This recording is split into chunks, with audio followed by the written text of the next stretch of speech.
গত এক দশকে রাজধানীতে ব্যাপক হারে বেড়েছে কাঁচের তৈরি ভবন নির্মাণ। বিশেষজ্ঞরা বলছেন, কাঁচের ব্যবহার নান্দনিক সৌন্দর্য বাড়ালেও একই সাথে বাড়িয়ে দিচ্ছে পরিবেশ বিপর্যয়ের শঙ্কা। কাঁচের ভবন সূর্যের তাপ বেশি শোষণ করায় তাপমাত্রা কয়েক গুণ বেড়ে যায়। এতে হিট আইল্যান্ডে পরিণত হচ্ছে ঢাকা সহ পুরো দেশ।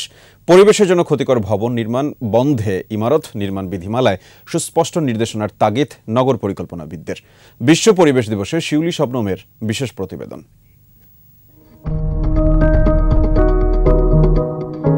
শীতের সময় 0 ডিগ্রি তাপমাত্রায় আবহাওয়া গরম রাখতে এবং ঘরের ভেতর সূর্যের আলোয় উত্তপ্ত রাখতে বিশ্বের শীত প্রধান দেশগুলোতে মূলত কাচের বাড়ি বানানোর প্রচলন শুরু হয়।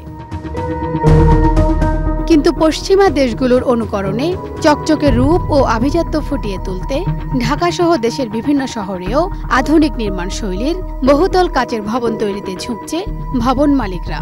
অফিস, আদালত, শিক্ষা প্রতিষ্ঠান থেকে শুরু করে বাণিজ্যিক স্থাপনা সব জায়গায় কম খরচে সৌন্দর্য বাড়াতে জনপ্রিয়তা পেয়েছে অপরিকল্পিত কাচের ব্যবহার।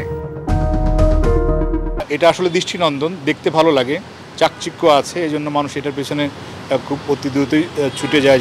বিশেষজ্ঞরা বলছেন, বাংলাদেশের নাতিশীতোষ্ণ আবহাওয়া কাচের ভবন তৈরির অনুপযোগী। এখানে সূর্যের আলোর তীব্রতা বেশি থাকায় কাচের ব্যবহার তাপমাত্রাকে আরও বাড়িয়ে দেয়।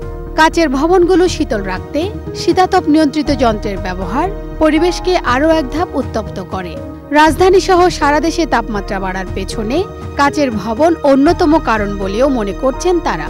রাজধানীর গুলশান, বনানী, উত্তরা, পল্টন, মতিঝিল, কারওয়ান বাজার এলাকায় কাচের ভবনের আধিক্য বেশি চোখে পড়ে এবং এসব ভবনের পাশে তাপমাত্রা 2 থেকে 3 ডিগ্রি সেলসিয়াস বেশি বলে গবেষণায় উঠে এসেছে।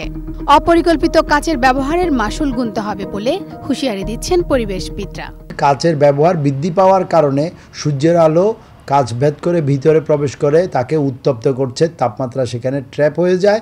সেটিক থেকে বাঁচার জন্য এয়ার কন্ডিশনিংয়ের ব্যবহার অনেক বৃদ্ধি পায় এবং এয়ার কন্ডিশনিংয়ের যে ক্যাপাসিটি সেটিকে কয়েক গুণ বেশি বৃদ্ধি করতে হয়। অন্যদিকে বাইরের এসির ঠিক আউটডোরটি যেখানে থাকছে সেখানে উত্তপ্ত হয়ে যায়। তাপমাত্রা কমানো সহ পরিবেশের বিবিধ ক্ষতি কমাতে পরিবেশ বান্ধব বিকল্প বাড়ি তৈরির উপর জোর দেন তারা। আমার যে দেশজ উপকরণ, দেশজ প্রক্রিয়া এবং আমার যে তাপমাত্রা পরিবেশ, তার সাথে সামঞ্জস্যপূর্ণ করা বাধ্যবাধকতা করতে হবে। বিদেশের অনুকরণের হুবহু কপি করে যেটা বসানো, সেটাকে অবশ্যই পরিত্যাজ্য। ভবন কে কিভাবে নির্মাণ করবে আইনে এমন কোনো বাধ্যবাধকতা না থাকায় অনিয়ন্ত্রিত কাচের ব্যবহার বাড়ছে। ইমারত নির্মাণ বিধিমালা সংশোধন করে ভবন নির্মাণ বিষয়ে সুস্পষ্ট নির্দেশনা জরুরি বলে মনে করছেন নগর বিশেষজ্ঞরা।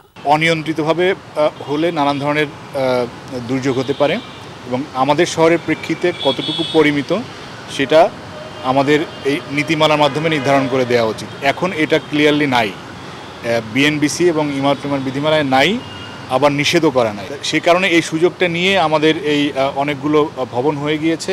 একই সঙ্গে ইমারত নির্মাণ উপকরণ ও স্থাপত্যের নজরদারি বাড়ানোর তাগিদ নগর বিশেষজ্ঞদের। শিউলি শবনম, একুশে টেলিভিশন, ঢাকা।